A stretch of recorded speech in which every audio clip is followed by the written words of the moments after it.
नमस्कार दर्शक बंधु जबा केदारनाथ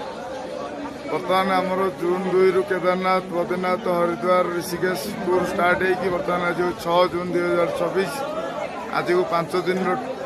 यात्रा आम आज पहुँचु बाबा केदारनाथ को दर्शन करूँ बोली राति 2:30 रु आम उठेकी गाधुआ पाधा करी 4टा बाजी नाला आम पहुँचु धाड़ी छिड़ा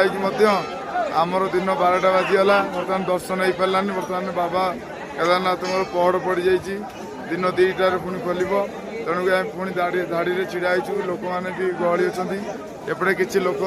जेहेतु पहड़ पड़गला किसी लोक पलैले किंतु एपट साइड्रे भितर गोटे बड़ लाइन अच्छी जोटा कि छत अच्छी से लंबा लाइन से भीतर बहुत लोग अच्छा ये मात्र अल्प जस्ट मंदिर सामने हूँ लाइन आएपटे देखु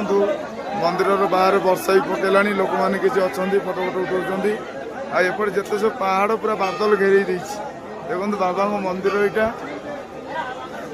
पछपटे मंदिर पछपट यहाँ हूँ मंदिर पछपट